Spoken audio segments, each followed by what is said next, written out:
बिहार शिक्षक भर्ती की तैयारी करने वाले मेरे सभी भाई बहनों का नमस्कार। खास तौर पे आप पहली से पाँचवीं स्तर की तैयारी करते हैं, यानी प्राथमिक लेवल की तैयारी करते हैं, तो आपके लिए वीडियो हमारी महत्वपूर्ण होगी। इससे पहले हमने इसका पहला पार्ट डाला हुआ है, जिसमें हमने प्रेस्टिक के सेट के तौर पे प्रश्नों को लिया हुआ है, जिसमें आप देखेंगे सिलेबस उठा के तो भारतीय राष्ट्रीय आंदोलन आपके सिलेबस में दिया हुआ है, जिसके अंतर्गत प्राचीन भारत के आप देखेंगे इतिहास से प्रश्न आपके बनेंगे। तो इसका पहला प्रेस्टिक सेट के तौर पे हमने प्रश्नों को डाला हुआ है, तो आपने नहीं देखा है तो देख लीजिए।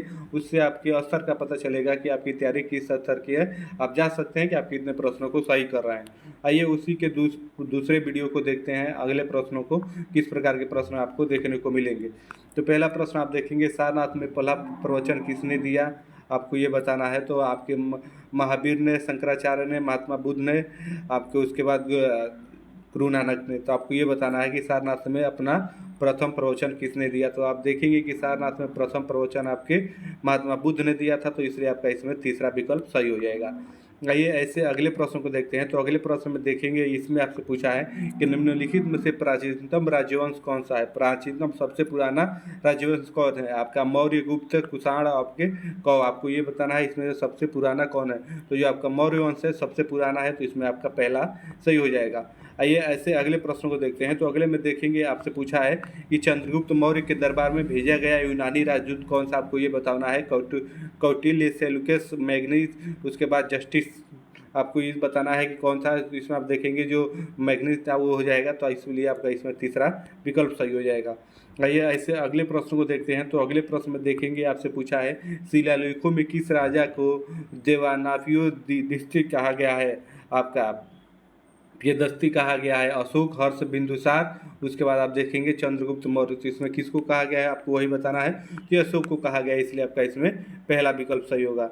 आइए ऐसे ही अगले प्रश्न को देखते हैं। अगले प्रश्न में देखेंगे, आपसे यहाँ पे पूछा है कि किसने अंतिम मौर्य राजा बृहद्रथ की हत्या कर और शुंग राजवंश की स्थापना की। आपको ये बताना है, बृहद्रथ की हत्या करके शुंग राजवंश की स्थापना किसने की।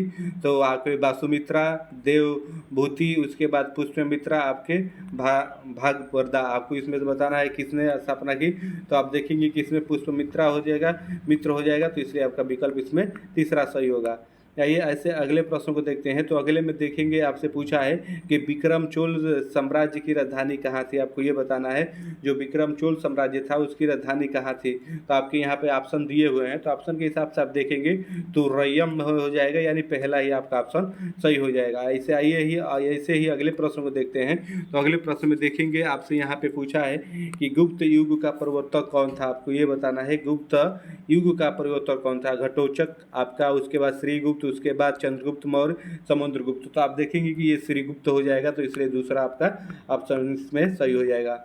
आइए ऐसे अगले प्रश्न को देखते हैं। तो अगले में देखेंगे, भारत का नेपोलियन किसे कहा जाता है। आपको ये बताना है, चंद्रगुप्त, अशोक और समुद्रगुप्त, उसके बाद बिंदुसार। तो इस ऑप्शन के हिसाब से जाएंगे तो समुद्रगुप्त को आप देखेंगे भारत का नेपोलियन कहा जाता है, तो इसलिए इसमें आपका तीसरा विकल्प सही हो जाएगा। आइए ऐसे अगले प्रश्न को देखते हैं। तो अगले में देखेंगे, कवि कालिदास किसके राज्य कवि थे। आपको बताना है राज्य कवि थे। तो चंद्रगुप्त के, समुद्रगुप्त के, चंद्रगुप्त, विक्रमादित्य, हर्ष, किसके आपके राज्य कवि थे। तो ये देखेंगे चंद्रगुप्त विक्रमादित्य के थे, तो इसलिए आपका विकल्प इसमें तीसरा सही होगा। आइए ऐसे अगले प्रश्न को देखते हैं। तो अगले में देखेंगे, आपसे पूछा है चालुक्य राज्य का सबसे महान शासक कौन था। आपको ये बताना है, चालुक्य जो वंश था उसके सबसे महान शासक विक्रमादित्य, मंगलेश, उसके बाद पुलकेशिन द्वितीय, पुलकेशिन प्रथम। तो इसमें से कौन सा आपको ये बताना है। तो जो पुलकेशिन द्वितीय था यही सबसे प्रतापी राजा था आपका चालुक्य वंश का, तो विकल्प तीसरा इसमें सही होगा। आइए ऐसे अगले प्रश्न को देखते हैं। तो अगले प्रश्न को देखेंगे, इसमें आपसे पूछा है खजुराहो का कंदारिया महादेव मंदिर किसने बनवाया था। आपको ये बता रहा है कंदारिया महादेव मंदिर किसने बनवाया था। परमार, चेंदी, राष्ट्रकूट, चंदेल। तो आप देखेंगे ऑप्शन के हिसाब से तो चंदेल हो जाएगा। तो इस प्रकार से रहा आपके जो भारतीय राष्ट्रीय आंदोलन के अंतर्गत आपका प्राचीन इतिहास है, इसकी हमारी दूसरी वीडियो, इससे पहले वीडियो में हमने प्रश्नों को कराया हुआ है। इससे आप अपने परीक्षा की तैयारी का स्तर का जांच का पता लगा सकते हैं कि आपकी तैयारी किस स्तर की है। तो इससे पहले वाली वीडियो नहीं देखा है तो आप वहां से वो जाके देख लीजिए और ये देख लीजिए। आप देखेंगे इसी प्रकार के प्रश्न आपकी परीक्षा में देखने को मिलेंगे। तो फिर मिलते हैं आपसे नेक्स्ट वीडियो में नए प्रश्नों के साथ। तब तक के लिए आप सभी को जय हिंद, धन्यवाद।